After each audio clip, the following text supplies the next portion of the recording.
But first, to the Biden family and the many questions they have to answer after the New York Post bombshell story revealing Hunter Biden essentially sold access to his vice president father.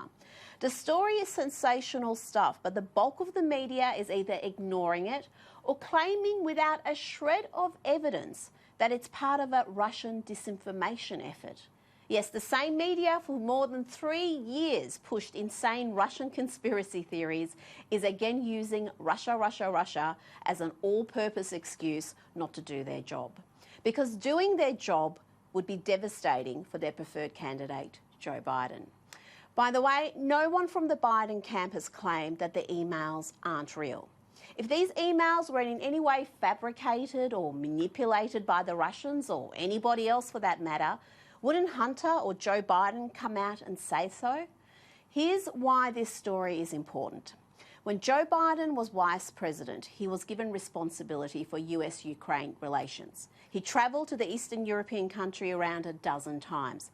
But the question is, did he subvert US foreign policy to help his family line their pockets? You see, at the very time when Joe was vice president with a keen interest in Ukraine, his deadbeat son Hunter had somehow secured a very lucrative deal with a shady Ukrainian company, Burisma.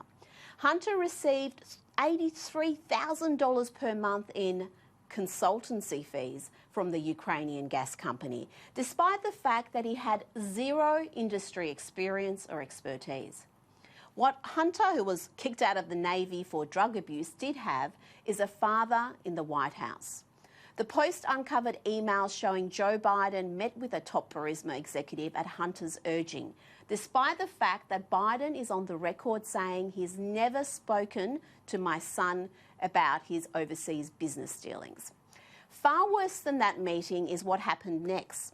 Burisma was being investigated by a Ukrainian prosecutor. They wanted that to be stopped. Joe Biden made that happen. I went over for, I guess, the 12th, 13th time to Kyiv, and I was supposed to announce that there was another $1 billion loan guarantee. And I had gotten a commitment from Poroshenko and from Yatsenyuk that they would take action against the state prosecutor, and they didn't. So they said they were walking out to press conference. I said, no, I said, I'm not going to, we're not going to give you the $1 billion. They said, you have no authority. You're not the president. The president said. I said, call him. I said, I'm telling you, you're not getting the $1 billion. I said, you're not getting the $1 billion. I'm going to be leaving here. And I think it was, 6 hours? I said, I'm leaving in 6 hours. If the prosecutor's not fired, you're not getting the money. Well, son of a bitch. Got fired.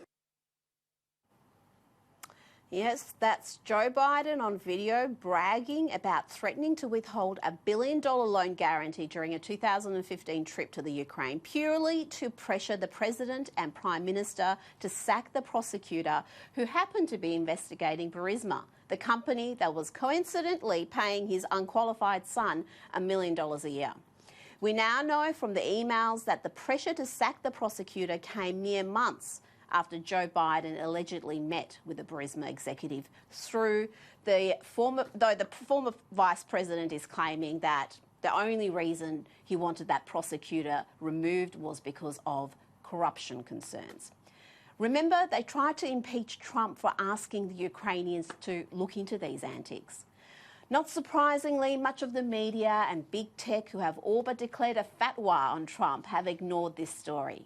Twitter not only disappeared a legitimate news story and lied about the reasons why, but it then promoted as their top story a verifiable lie, claiming then Vice President Biden played no role in pressuring Ukraine officials into firing the prosecutor. Despite the fact there is a video of Biden confirming he played a role. We just played it for you. As for Biden, he wasn't even asked about these explosive revelations during his town hall this week, which was moderated by a former Democrat press secretary and senior Clinton advisor. My gosh. When he was finally asked, Joe Biden didn't do too well. He just attacked the journalist. Mr. Biden, what is your response to the New York Post story about your son, sir?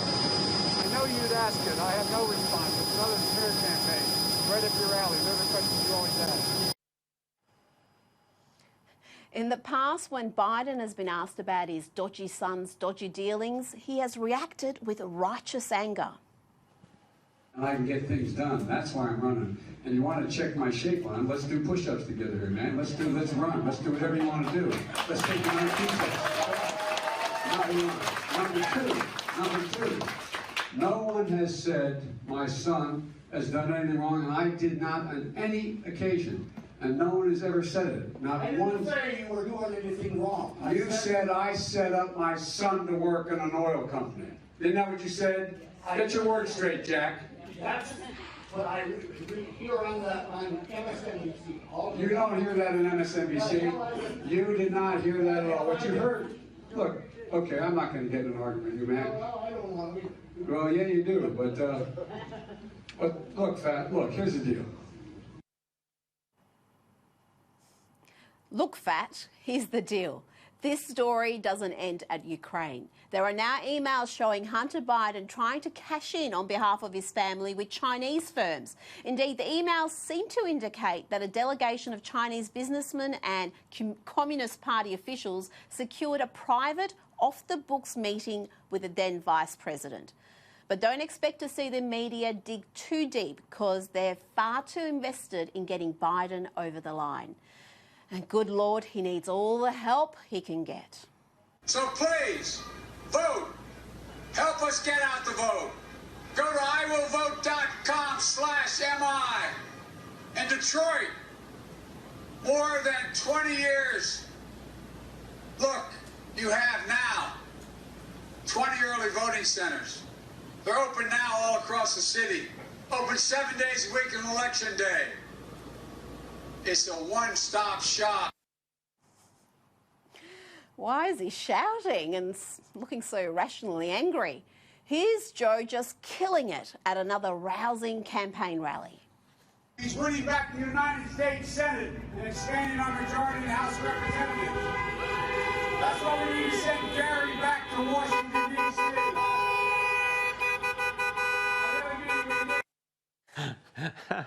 Dear. Trump doesn't have to beat Biden to win. He has to overcome the most extraordinarily biased media campaign any politician has ever faced, as well as interference from big tech, including Facebook, Twitter and Google, not to mention the soft coup from government agencies involved in the Russian collusion hoax and more.